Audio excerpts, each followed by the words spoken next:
한국에 비상 착륙한 스위스 재벌들 단 3일 만에 인생이 뒤집혔습니다. 돌아가자마자 내린 충격적 선언. 평생을 최고만 누리며 살아온 사람들이 있었습니다. 그들은 스위스에서 이름만 대면 알만한 재벌과 정치인, 그리고 명문가의 후계자들이었습니다. 그들에게 한국은 단지 일본 옆의 작은 나라일 뿐이었죠. 하지만 한순간 거대한 태풍이 불러온 비상 착륙으로 그들의 인생은 송두리째 바뀌게 됩니다. 한국 땅을 밟은 지 단 5분 만에 그들의 오만한 시선은 경악과 감탄으로 뒤바뀌었습니다. 그리고 이 짧은 체류가 결국 유럽 사회 전체를 흔드는 거대한 파장이 되었습니다. 이야기의 시작은 스위스 취리히 외곽의 한 고급 별장에서 비롯됩니다. 72세의 건설 재벌 레오나르트 바움가르트너는 매년 여름 자신과 친구들을 위해 특별한 황혼 여행을 기획하곤 했습니다. 이번 여행도 마찬가지였습니다. 그가 불러 모은 인물들은 스위스 경제계와 정재계를 대표하는 거물들이었습니다. 국제은행 이사회 의장이자 자산가인 클라우디아 메르텐스, 유럽 제약 재벌의 후계자 요한 레벤슈타인, 그리고 전직 스위스 연방의원 출신의 원로 정치인 루카스 슈타이너까지 총 12명이 모여 황혼 골프 투어라는 이름으로 아시아 여행을 떠나기로 한 것이었죠. 그들의 목적지는 일본 오사카였습니다. 간사이의 명문 골프장에서 일주일간 라운딩을 즐기고 이어서 고급 온천에서 휴식을 취하는 계획이었습니다. 개인 전용기를 띄워 떠나는 여정, 그들에게는 그저 또 하나의 호화로운 기념 행사에 불과했습니다. 비행 초반은 순조로웠습니다. 와인을 기울이며 유럽 정치와 금융시장에 대해 논하고 곧 맞이할 일본의 고급 골프 문화에 대한 기대감을 나누었습니다. 하지만 일본 열도 상공에 진입하기 직전 상황은 돌변했습니다. 관제탑으로부터 전해진 소식은 태풍 경보였습니다. 초강력 태풍이 일본 남부를 강타하며 간사이 공항은 물론 도쿄의 하네다와 나리타까지 마비된 상태였습니다. 기장과 부기장은 긴급 회의를 거쳐 대체 공항을 찾아야만 했습니다. 처음에는 홍콩과 상하이를 검토했지만 태풍의 영향권과 착륙 안전성을 고려했을 때 위험 부담이 컸습니다. 남은 선택지는 단 하나, 인천국제공항이었습니다. 그러나 승객들의 반응은 싸늘했습니다. 한국이라고? 그 위험한 나라에? 차라리 몇 시간을 더 날아가 싱가포르에 착륙하는 게 낫지 않겠나? 레오나르트 회장은 불만스럽게 고개를 저었습니다. 그들에게 한국은 삼성과 LG 정도의 이름으로만 기억되는 나라, 혹은 분단과 전쟁의 이미지를 떠올리게 하는 불편한 곳이었기 때문입니다. 하지만 안전보다 중요한 것은 없었습니다. 기장은 단호히 선언했습니다. 인천으로 갑니다. 지금은 그 선택이 최선입니다. 불만과 불안이 가득한 승객들의 시선 속에서 거대한 항공기는 방향을 틀어 한반도를 향했습니다. 몇 시간이 지나 비행기는 인천 상공에 진입했습니다. 관제탑과의 교신은 놀라울 정도로 신속하고 정확했습니다. 독일어 지원이 가능한 지상 직원이 대기 중입니다. 승객의 연령대를 고려해 휠체어와 의료팀을 준비하겠습니다. 예상과 달리 체계적이고 친절한 응대의 승객들의 표정은 미묘하게 흔들리기 시작했습니다. 그리고 마침내 활주로에 바퀴가 닿는 순간 누구도 예상치 못한 경험이 시작되었습니다. 그들의 오만한 세계관을 완전히 뒤흔들 충격의 3일이 막을 올린 것이었습니다. 인천공항에 도착한 순간 승객들은 서로 눈빛을 교환하며 불안한 기색을 감추지 못했습니다. 레오나르트 회장은 습관처럼 자신의 고급 시계를 만지작거렸고 클라우디아는 불만 섞인 목소리로 중얼거렸습니다. 공항이 깨끗하긴 하지만 어디까지나 임시 피난처일 뿐이야. 최대한 빨리 일본으로 떠나야 해. 그러나 그들의 생각은 도착 후 단 몇 시간 만에 무너지기 시작했습니다. 우선 도착 게이트에서 그들을 맞이한 것은 국제공항 의료팀이었습니다. 연로한 승객들의 건강 상태를 고려해 간단한 건강검진을 준비해 두었던 것이죠. 혈압 측정, 응급약품 제공, 그리고 맞춤형 휠체어까지 모든 것이 정돈된 절차 속에서 진행되었습니다. 그 세심한 배려는 늘 스위스를 의료 선진국이라 자부해온 그들의 자존심을 건드렸습니다. 이건 상상 이상이군. 루카스 슈타이너 전 의원이 작게 중얼였습니다. 그는 평생 정치와 복지 시스템을 연구한 인물이었지만 이렇게 신속하고 정확한 대응은 본국에서도 보기 드물다고 인정할 수밖에 없었습니다. 인천에서 하룻밤을 보내야 한다는 안내를 받은 순간 모두가 짜증을 냈습니다. 그러나 공항 관계자는 VIP 전용 차량을 배정해 서울 시내 한 특급 호텔로 안내했습니다. 그곳에서 그들은 다시 한번 놀라움을 경험했습니다. 프론트 직원은 독일어, 프랑스어, 이탈리아어까지 자유롭게 구사했습니다. 심지어 레오나르트 회장의 억센 스위스 독일어 억양까지 정확히 알아듣고 응대했습니다. 유럽 각국을 누비며 럭셔리 호텔을 즐겨온 이들이지만 이 정도의 다국어 서비스와 세심한 배려는 드물었습니다. 저녁 만찬 자리에서 나온 음식 또한 충격이었습니다. 미슐랭 스타급 셰프가 준비한 한식 코스 요리였는데 김치, 불고기, 전복죽, 인삼 디저트까지 전통과 현대가 조화를 이룬 메뉴였습니다. 클라우디아는 처음에는 젓가락 사용에 서툴러 우스꽝스러웠지만 한 입 두 입 맛을 본 뒤에는 젓가락을 내려놓지 못했습니다. 이건 유럽의 그 어떤 미식 행사에서도 맛볼 수 없는 조화야. 다음 날 아침 요한 레벤슈타인이 갑작스레 가슴 통증을 호소했습니다. 그는 오래전부터 심장 질환을 앓고 있었는데 예상치 못한 상황에 모두가 긴장했습니다. 호텔 측은 지체 없이 응급 차량을 불렀고 20분 만에 서울의 한 대학병원 응급실로 이송되었습니다. 놀라운 것은 그 속도와 전문성, 그리고 환자를 중심으로 돌아가는 의료진의 협업이었습니다. 스위스의 최고 수준 병원에서조차 대기 시간이 긴 경우가 많았지만 이곳에서는 곧바로 검사와 치료가 진행되었습니다. 요한은 가슴에 산소 마스크를 낀 채 힘겹게 속삭였습니다. 믿을 수 없군. 내가 한국 의사의 손에 생명을 맡기게 될 줄은. 그의 눈에는 두려움이 아닌 안도감이 번지고 있었습니다. 루카스 의원은 복도에 앉아 상황을 지켜보며 진지한 목소리로 말했습니다. 우리가 알고 있던 한국의 이미지는 완전히 잘못된 것이었어. 이건 단순한 의료 서비스가 아니라 국가 시스템의 힘이야. 퇴원 후 그들은 예정에 없던 서울 시내 관광에 나섰습니다. 명동과 광화문 거리를 걸으며 가장 먼저 놀란 것은 치안이었습니다. 한밤중에도 여성과 아이들이 자유롭게 다니고 노점상에서 파는 물건조차 가격 흥정이 필요 없는 정직한 거래가 이어졌습니다. 클라우디아는 길모퉁이에서 스마트폰을 두고 자리를 비웠다가 10분 뒤 그대로 놓여 있는 것을 보고 말문을 잃었습니다.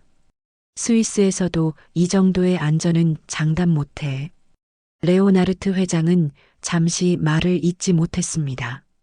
그의 뇌리에 스위스의 은행 스캔들, 정경 유착 사건, 그리고 높아지는 범죄율이 스쳤기 때문입니다.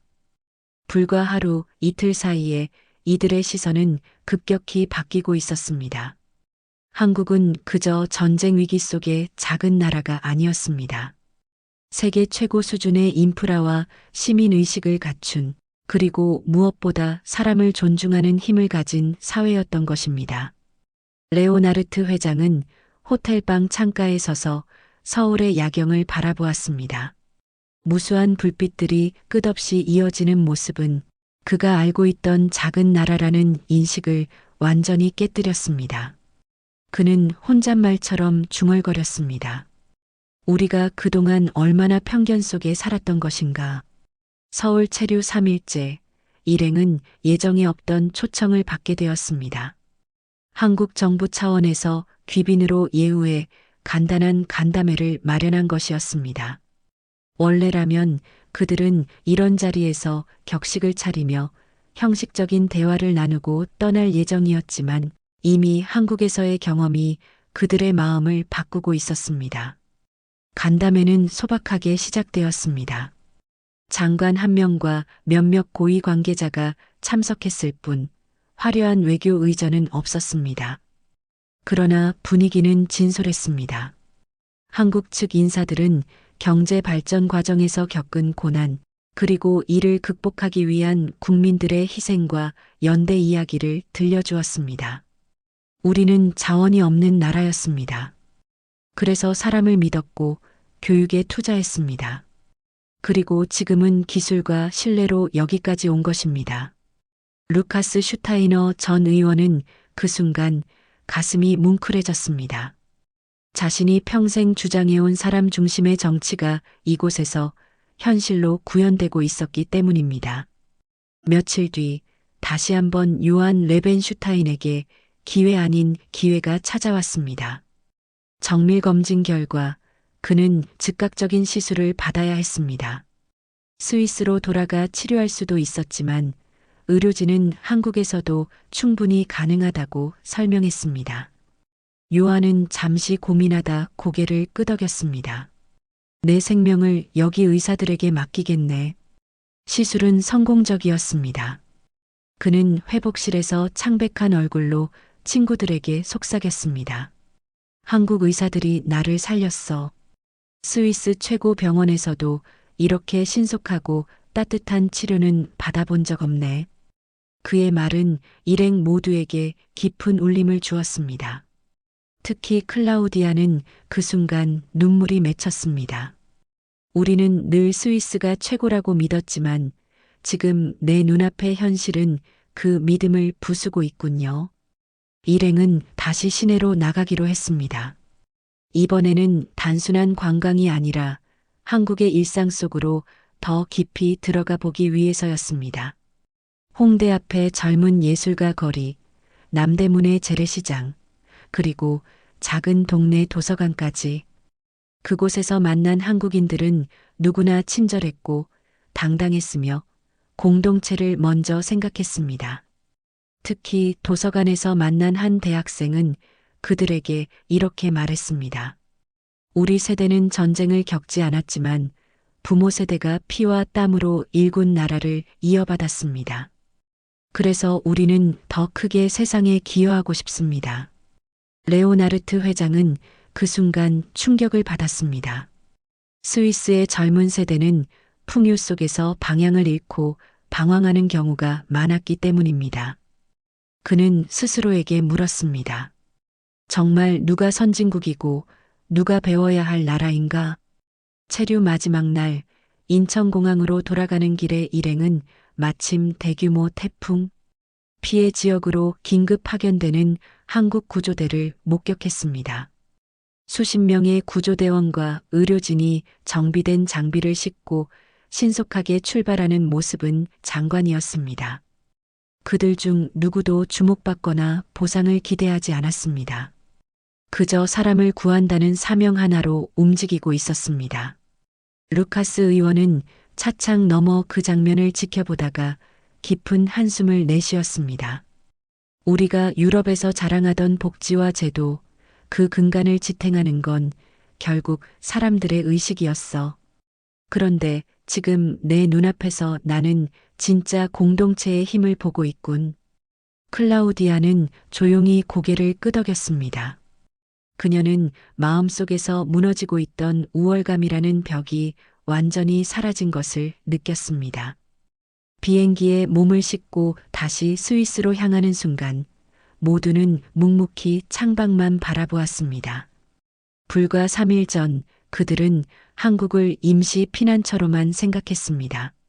하지만 지금은 그들의 삶과 철학을 뒤흔든 새로운 배움의 땅으로 기억하고 있었습니다. 레오나르트 회장이 입을 열었습니다. 우리 인생의 황혼에 이런 경험을 하게 될 줄은 몰랐군. 이제 스위스로 돌아가면 우리는 무엇을 해야 하지? 요한이 힘겹게 미소를 지으며 대답했습니다. 우리가 본 것을 숨기지 말아야지. 그리고 우리 사회에 전해야지. 한국은 단순한 작은 나라가 아니었어. 미래를 준비하는 거대한 거울이었네. 그 순간 모두의 마음은 하나로 모아졌습니다. 돌아가서 스위스 사회에 지금의 경험을 이야기하겠다고, 그리고 자신들이 가진 영향력을 통해 변화를 만들어내겠다고. 스위스 취리히 공항에 전용기가 도착했을 때 일행의 표정은 한국으로 떠나던 날과는 전혀 달랐습니다. 출국 전까지만 해도 그들은 오만과 자신감으로 가득 차 있었지만 돌아온 지금은 조용했고 눈빛에는 묵직한 결심이 깃들어 있었습니다. 귀국 후 며칠 동안 일행은 각자의 집으로 돌아가면서도 서로에게 전화를 걸어 긴 대화를 이어갔습니다. 이대로 아무 말도 하지 않는다면 한국에서 본 모든 것들을 배신하는 거야. 루카스 전 의원의 이 한마디는 모두의 마음을 흔들어 놓았습니다. 레오나르트 회장은 자신의 그룹 임원진 회의에서 뜻밖의 발언을 했습니다. 우리는 수십 년간 유럽 안에서만 안주해 왔습니다. 그러나 지금 배워야 할 곳은 멀리 있지 않습니다. 바로 한국입니다. 그는 한국의 의료 시스템, 공항 운영, 시민 의식에 대해 구체적으로 설명했고 임원들은 처음에는 의아해했지만 곧 진지하게 경청하기 시작했습니다. 클라우디아는 국제경제포럼에서 기조연설을 맡았습니다. 그녀는 연단 위에서 유럽의 금융 안정성과 신뢰를 이야기하던 중 갑자기 목소리를 낮추고 이렇게 말했습니다. 저는 한국에서 단 3일 머물렀습니다. 그러나 그 3일은 제 평생의 가치관을 뒤흔들었습니다. 우리가 작다고 무시했던 나라에서 저는 가장 큰 것을 보았습니다. 공동체를 우선하는 시민, 생명을 지켜내는 의료, 그리고 투명한 시스템. 이제 우리는 스스로 묻지 않을 수 없습니다. 정말 선진국은 어디입니까? 그 발언은 스위스 언론을 뜨겁게 달궜습니다. 신문 일면에는 상류층 인사, 한국을 미래 모델로 지목하다라는 제목이 실렸고 유럽 각국의 방송사들이 앞다투어 인터뷰를 요청했습니다. 요한 레벤슈타인은 자신의 건강이 회복되자 한국에서 받은 치료 경험을 공개했습니다. 그는 언론 앞에서 솔직하게 고백했습니다. 나는 유럽 최고의 병원을 믿어왔지만 내 생명을 살린 것은 한국의 의사들이었습니다. 그들의 신속함, 따뜻함, 그리고 환자를 사람으로 대하는 태도는 내게 충격이었습니다. 그의 이야기는 심장병 환자 협회와 의료계 전반에 퍼져나갔습니다. 스위스 의료 시스템의 문제점이 다시 조명되었고 정치권에서도 한국형 의료 모델을 연구해야 한다는 목소리가 나오기 시작했습니다. 루카스 전 의원은 은퇴 이후에도 정치적 영향력을 가지고 있던 인물이었습니다. 그는 공영방송 특별 프로그램에서 이렇게 말했습니다. 스위스가 한국에서 배워야 할 것은 단순한 기술이나 인프라가 아닙니다. 그 근본은 사람을 믿는 힘입니다.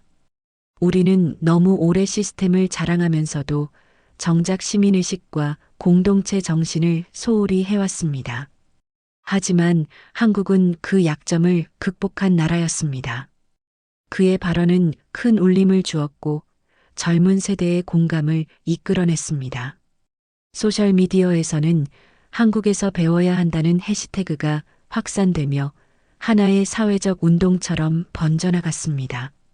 몇 달 후 레오나르트 회장과 일행은 다시 만났습니다. 이번에는 사적인 모임이 아니라 공식적인 기자회견이었습니다. 그들은 공동 선언문을 발표했습니다. 우리는 한국에서 배운 것을 스위스에 심겠습니다. 기업 경영, 정치, 금융, 의료 어느 분야에서든 한국의 경험은 귀중한 교훈입니다. 우리는 한국과의 협력 프로젝트를 확대하고 스위스 사회가 새롭게 성장할 수 있도록 기여하겠습니다. 그 순간 기자들은 술렁였고 카메라 플래시는 쉴 새 없이 터졌습니다. 유럽의 오만한 상류층이라 불리던 이들이 한 목소리로 한국을 배워야 한다고 외친 것입니다. 레오나르트 회장은 회견이 끝난 뒤 혼자 추리의 호수 앞에 서서 중얼거렸습니다. 태풍이 우리를 한국으로 데려갔다.